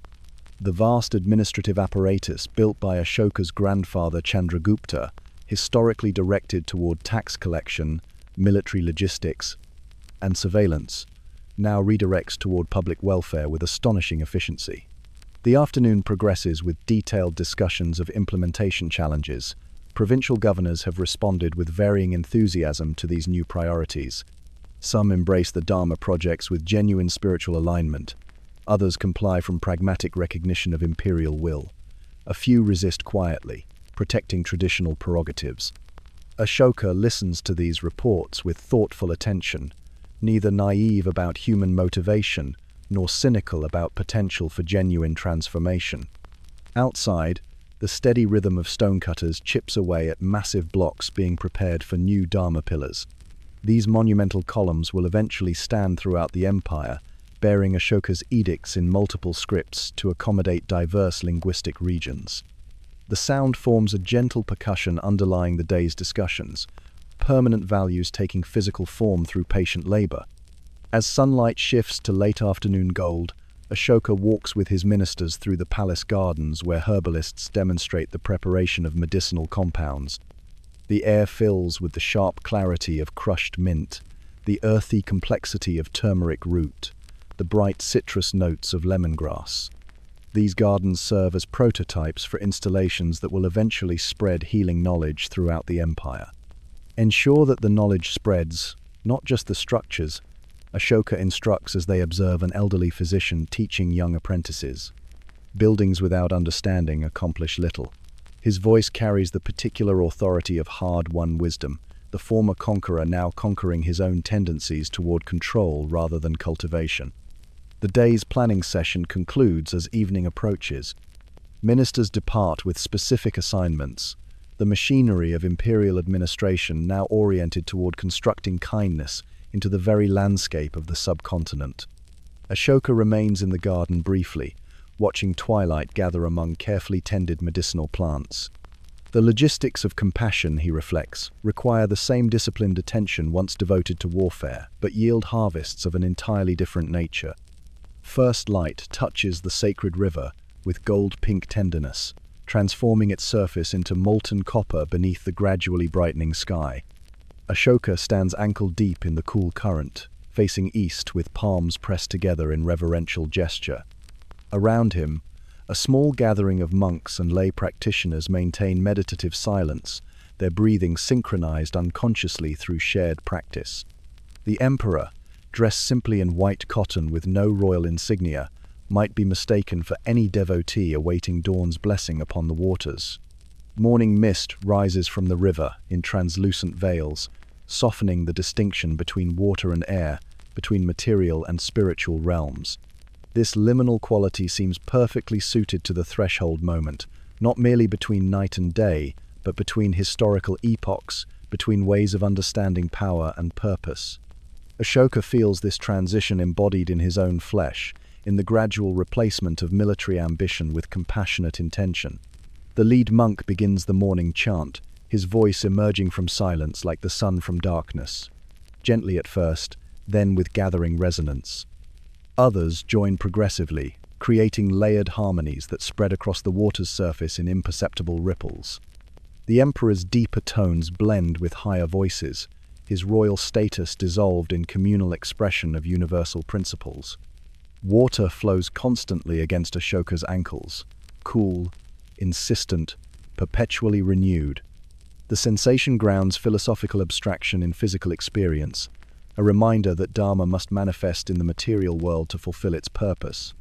The emperor who once directed river diversions for military advantage now contemplates how water teaches through its nature, yielding yet persistent, taking the shape of any container while maintaining essential identity, finding inevitable paths to reunification despite temporary separation. Birds approach cautiously along the shoreline, their thin legs navigating the boundary between elements with delicate precision. They regard the human gathering with alert curiosity rather than fear, perhaps sensing the changed intention these particular humans bring to the riverside. Ashoka observes them with similar attentiveness, appreciating how their unself-conscious movements embody natural dharma. The chanting continues through distinct movements, some dating to ancient Vedic traditions, others drawn from newer Buddhist formulations. Ashoka participates in all without distinction, his spiritual exploration unconstrained by sectarian boundaries. This inclusive approach characterizes his royal edicts as well, which promote respect for all religious traditions while emphasizing ethical principles common to diverse paths. Morning light strengthens gradually, illuminating distant temples on the river's opposite shore. Their spires and domes catch first sunlight, while their foundations remain in retreating shadow, a visual metaphor for spiritual aspiration rising from material existence. Between these architectural expressions of devotion and the emperor's riverside gathering stretches the river itself, its philosophical significance inseparable from its practical importance to civilization. Ripples expand in concentric patterns from the assembled practitioners, physical manifestations of sound waves carrying their chanted intentions across the water's surface. Ashoka watches this effect with quiet wonder, seeing in it a representation of how individual transformation extends outward to affect wider circles. His personal change following Kalinga generated imperial policy shifts, which in turn create rippling consequences throughout society, moral influence propagating like these gentle waves.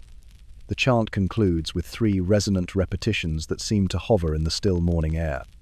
Silence returns, but qualitatively different than the silence preceding devotions, richer, more intentional, filled with potential rather than absence. In this contemplative space, Ashoka feels most clearly the connection between his imperial duties and deeper purpose. Governance becomes not merely management of resources and populations, but cultivation of conditions that allow Dharma to flourish. Several moments pass before the gathering disperses, each participant returning to daily responsibilities with renewed perspective. The emperor remains briefly at river's edge, watching how morning light transforms ordinary waters into momentary splendor, a daily miracle so reliable it often escapes notice. This too contains teaching, how the extraordinary resides within ordinary experience, requiring only attentive presence to be recognized. As Ashoka turns finally toward the waiting imperial retinue, his footsteps leaving temporary impressions in riverside sand, he carries the morning's tranquility within him like an internal compass. The day will bring countless decisions requiring balance between pragmatic governance and compassionate principle. The river's lesson of constant flow within consistent purpose provides framework for navigating these challenges, maintaining direction while adapting to circumstance, embodying change while preserving essential values. The growing light reveals his empire awakening to another day under reformation, a vast experiment in governance guided by moral principle rather than mere expediency. Whether through Dharma pillars erected at crossroads, rest houses welcoming weary travelers, or medical gardens offering healing to all regardless of status, Ashoka's transformed understanding radiates outward like dawn's light, gradually illuminating the landscape. The morning chant continues expanding in imperceptible ripples, carrying new moral rhythms across the subcontinent. The river continues its timeless journey as you drift towards sleep, its gentle current carrying both reflection and possibility forward into unknown futures. Feel your breath deepening like the slow rhythm of water passing over smooth stones. The story of Ashoka here's transformation from conqueror to compassionate ruler flows beside you now, a quiet companion as consciousness begins its nightly surrender. Imagine the moonlight on those ancient pillars, stone weathered by centuries yet still bearing messages of kindness across millennia. The emperor's edicts, carved in multiple languages to reach all his people, whisper their wisdom even now, that true greatness lies not in conquest but in compassion, not in domination but in service. Like the royal gardeners planting shade trees for travelers not yet born, allow yourself to receive this moment of rest as a gift from distant hands. The banyan saplings Ashoka ordered along imperial roads grew to offer shelter through countless monsoon seasons, their spreading canopies creating peaceful havens.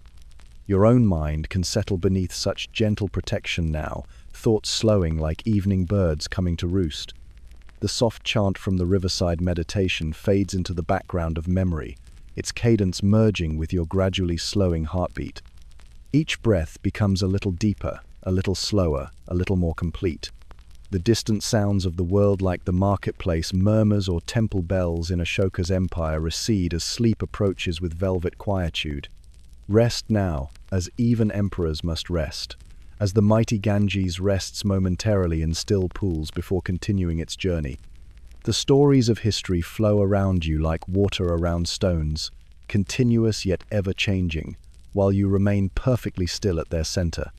Sleep arrives like twilight over ancient Pataliputra, gradually and then completely, bearing you into darkness filled with compassionate potential. Let consciousness dissolve into dreams as gentle as the sandalwood smoke curling through monastery windows, as natural as the river's path to the waiting sea.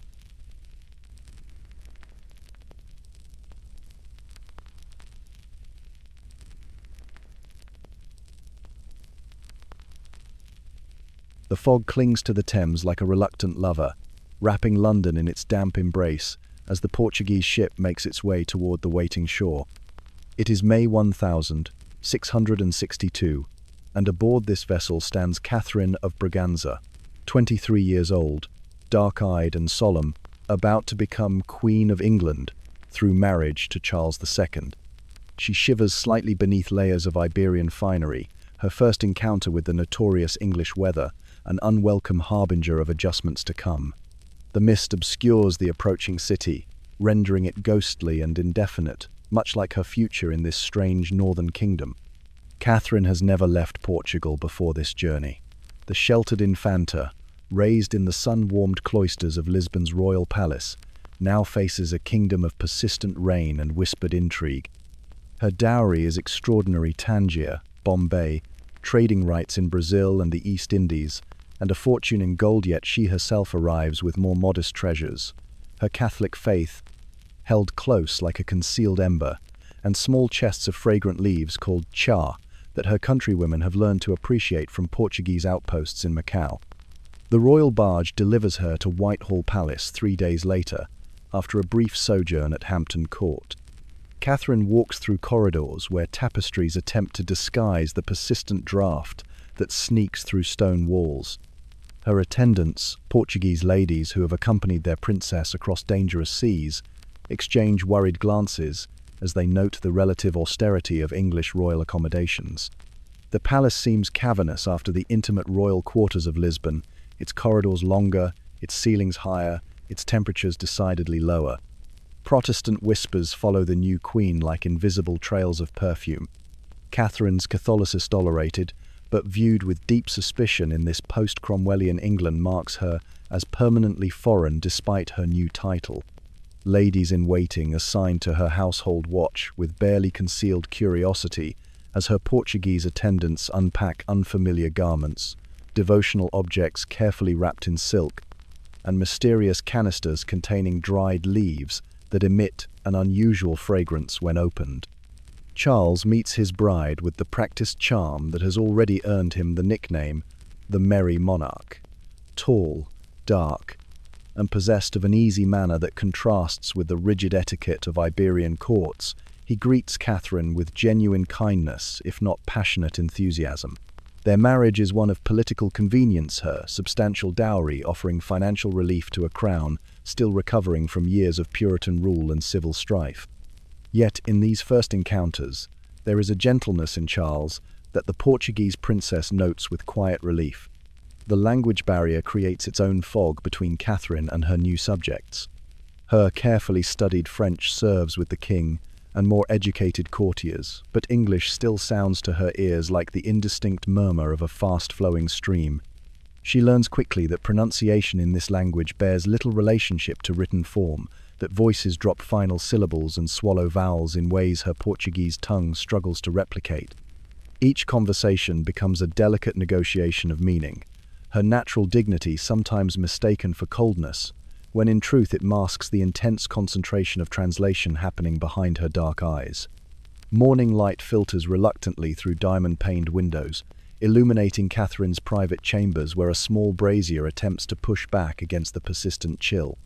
The Queen sits still as her ladies arrange her hair according to English fashioner style, she privately finds immodest with its exposed curls and bare shoulders, so different from the severe elegance of Portuguese court dress. She has already made small compromises in attire, adopting English fabrics while maintaining hints of Lisbon's more structured silhouettes. Identity and adaptation dance their careful minuet in each decision about appearance. The English ladies assign to her household watch with barely concealed curiosity as Catherine instructs her Portuguese attendants to prepare a beverage unfamiliar to British sensibilities. A small copper kettle heats water over the brazier's coals, releasing thin wisps of steam into the chamber air. From a lacquered canister, delicate fingers extract leaves dried to a dark crisp, their aroma hinting at distant landscapes unknown to English experience. The ritual has an intimacy that creates momentary respite from the foreignness surrounding her here. In the preparation of tea, Catherine remains temporarily in a familiar world. The court of Charles II pulses with energy utterly foreign to Catherine's experience, its moral latitude and endless pursuit of pleasure, contrasting sharply with the austere piety of her Portuguese upbringing. Courtiers draped in expensive fabrics and elaborate wigs speak rapidly in colloquial English. She struggles to follow, their laughter erupting at jokes whose subtleties escape her comprehension. She finds sanctuary in these morning rituals, in the methodical preparation of the beverage that connects her to home even as it introduces something new to her adopted country. The heated water pours over dried leaves in a porcelain vessel brought from Portugal, delicate china painted with blue designs, itself a treasure representing centuries of trade between East and West. The gentle clink of porcelain against porcelain as cup meets saucer creates a subtle music in the quiet chamber. Steam rises carrying the exotic scent of bergamot, a Mediterranean citrus whose essential oil has been used to flavor this particular blend. The aroma introduces a momentary brightness into the pervading dampness of London's atmosphere. Catherine lifts the cup with both hands, a gesture of respect learned from Portuguese traders who themselves adopted it from Chinese custom. The warmth penetrates her perpetually cold fingers as she inhales the fragrant steam. This first sip ceremony has become her private ritual, a moment of centered calm before facing the demanding theater of court life. The liquid spreads warmth from within, its slightly bitter astringency followed by subtle complexity that rewards slow appreciation qualities. Catherine herself might hope the English eventually discover in their reserved Portuguese queen. Observing this unfamiliar ritual, Catherine's English ladies-in-waiting maintain a curiosity temporarily overwhelming their Protestant suspicion of foreign customs. The Queen, noticing their interest, gestures toward the pot with a small inviting smile. This silent offering extended across barriers of language, religion, and custom becomes her first meaningful diplomatic act as England's new queen. Hesitantly, the English women accept cups of the strange brew, their expressions shifting from polite forbearance to surprised appreciation as they taste. "It is called Shah in my country," Catherine explains in her careful French to those who understand the language.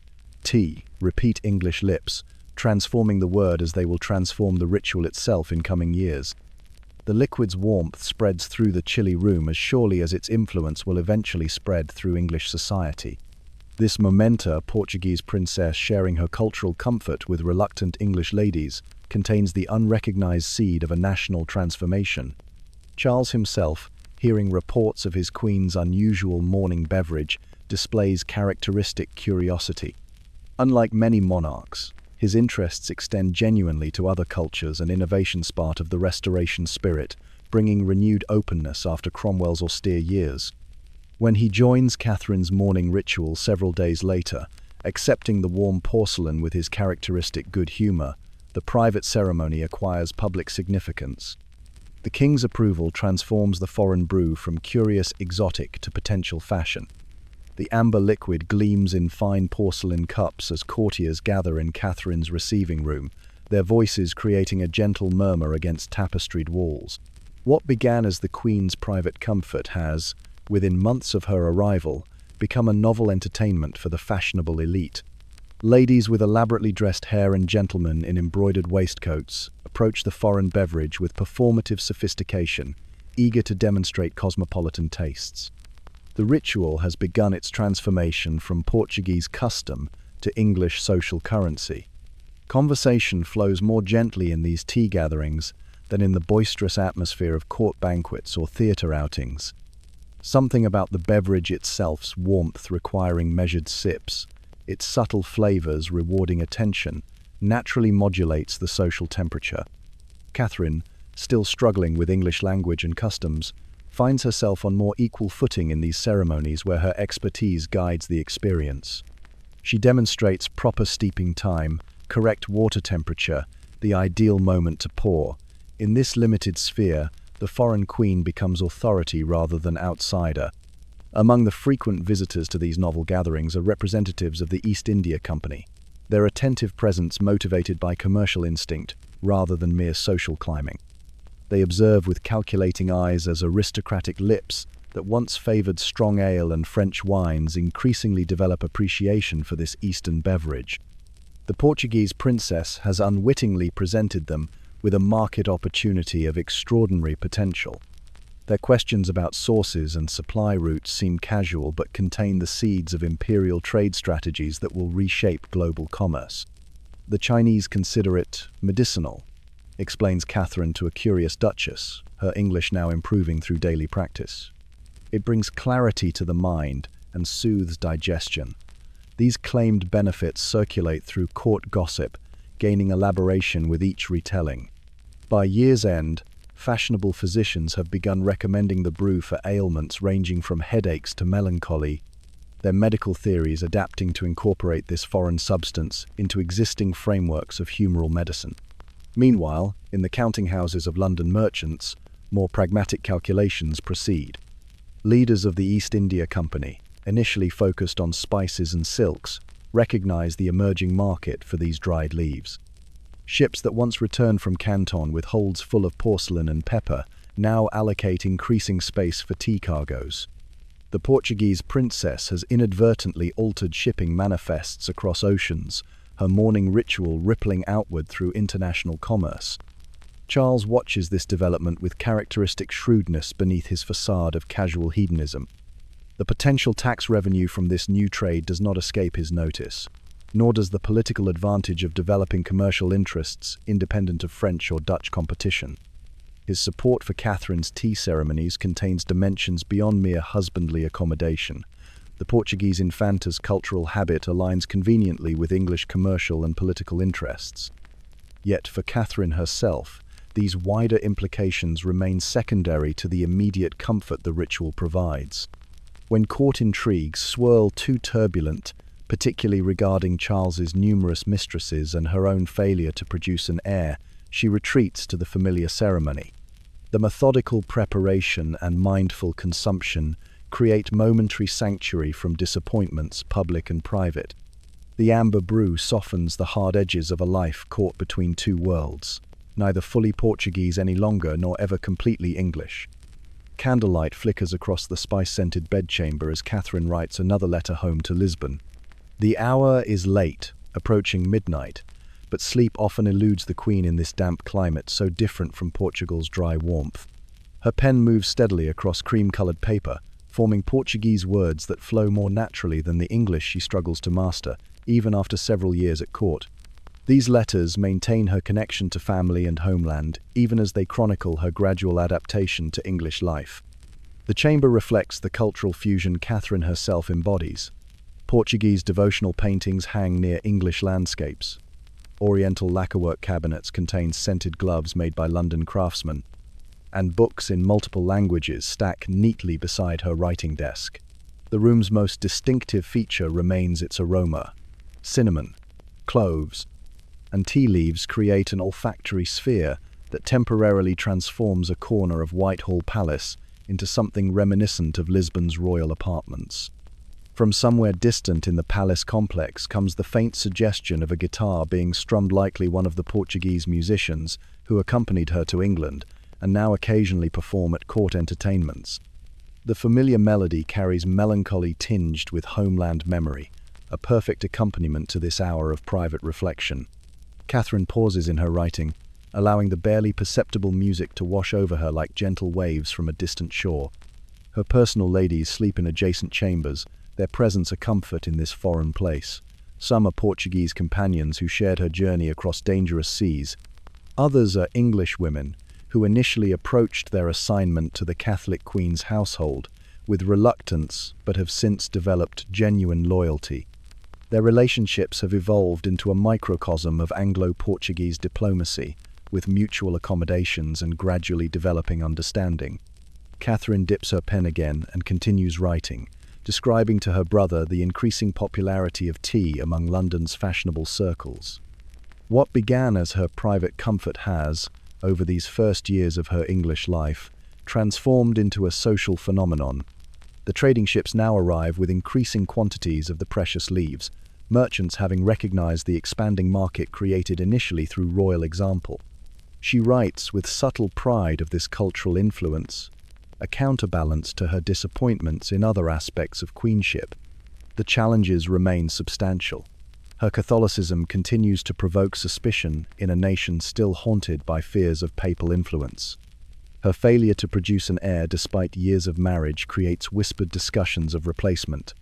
Charles's affections, while personally kind, remain publicly divided among his many mistresses. Yet in her promotion of teen intentional as it began, Catherine has found one avenue of genuine influence on English culture. She seals the letter with wax impressed by her personal signet, the cooling material forming a temporary barrier between countries, between past and present. Tomorrow it will join diplomatic dispatches returning to Lisbon, carrying her words across the same sea route that brought her to these misty shores. For now, she places it in the lacquered cabinet and prepares finally for sleep, her evening tea having left a lingering warmth that helps counter the persistent chill of English nights. The ripples from Catherine's porcelain teacup have spread far beyond palace walls in the decades since her arrival. What began as a foreign princess's personal comfort has transformed into a distinctly English institution, adapted and modified by each segment of society it reaches. The afternoon tea ritual now observed from aristocratic drawing rooms to modest merchant homes bears the unmistakable imprint of English sensibilities while retaining its foreign origins, much like Catherine herself. In fashionable London houses, the ceremony has acquired elaborate social protocols. Silver teapots replace the simple ceramic vessels of Catherine's original practice. Specialized accoutrements, proliferity-slotted spoons, strainers, sugar tongs, and tiered serving plates create visual testimony to the ritual's importance. Ladies preside over afternoon gatherings where reputations are assessed, marriages arranged, and social hierarchies reinforced through subtle distinctions in invitation and seating. The Portuguese princess's personal comfort has evolved into performative social currency, yet the beverage also follows paths diverging from elite fashions. In coffee houses, those distinctly English establishments where men gather to discuss politics, business, and philosophy, gradually claim space alongside its bitter competitor. Merchants closing transactions, writers debating ideas, and politicians forming alliances increasingly do so over steaming cups of the Chinese leaves that Catherine introduced. The ritual adapts to English public life, becoming simultaneously a private domestic comfort and a lubricant for commercial and intellectual exchange. Most significantly, tea begins its journey downward through social strata, eventually to become the universal English comfort transcending class boundaries. In modest homes where fireplaces provide the only warmth against persistent damp kettles simmer throughout the day, ready to produce the affordable luxury of a hot, sweet cup.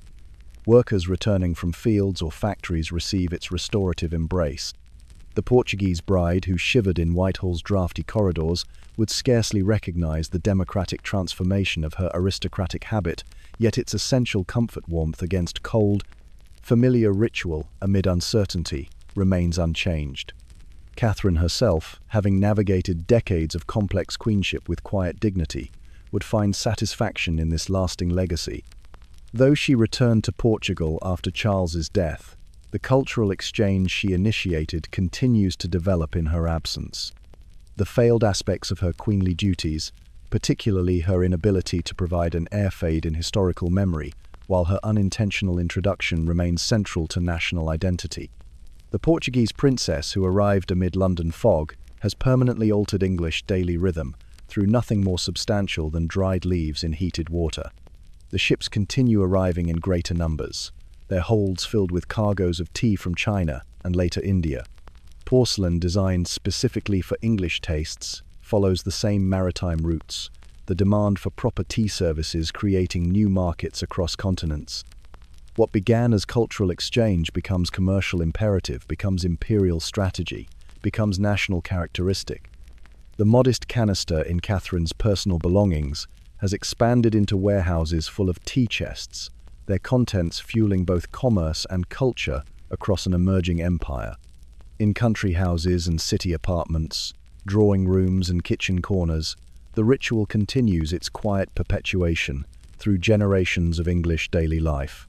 The afternoon pause, the comforting familiarity of preparation, the shared moment of stillness, these qualities Catherine treasured in her private ceremony, have become collective inheritance. The custom adapts to changing times while maintaining essential continuity, each steaming cup a momentary bridge between past and present. As evening settles around your own comfortable chair, imagine Catherine in her spice-scented chamber, finding solace in familiar ritual while navigating foreign surroundings. The journey of tea across cultures and centuries flows like the steam rising from your cup, connecting distant moments through shared comfort. Your breathing gradually slows to match the gentle rhythm of liquid cooling to perfect drinking temperature, of sugar dissolving into amber depths, of warmth spreading through body and mind with each mindful sip. The candles burn lower in our imagined royal bedchamber, their flickering light growing softer as night deepens around the Portuguese queen in her adopted English home. Like Catherine finding moments of peace amid court complexities, allow yourself to release the day's concerns into the embracing darkness. The distant melody of that Portuguese guitar continues its gentle progression toward resolution, notes falling like drowsy thoughts preparing for sleep's approach. Let your awareness settle into the quiet warmth that spreads from center to extremities, a comfort transcending centuries just as Catherine's tea ceremony expanded beyond palace walls to become national habit. Your breathing deepens naturally, following the same rhythm that generations have found in this simple ritual, the pause between sips, the momentary stillness of appreciation, the gentle return to cup or saucer.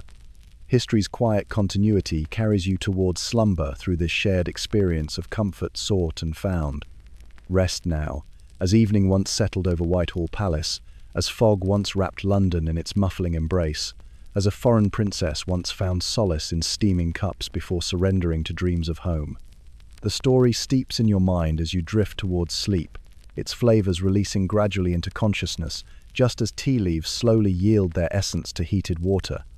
Allow yourself to be carried on this gentle current toward deep and restful slumber, connected through this simple ritual to countless others who have found comfort in a warm cup at day's end across the centuries since Catherine's first sip ceremony introduced a nation to its defining brew.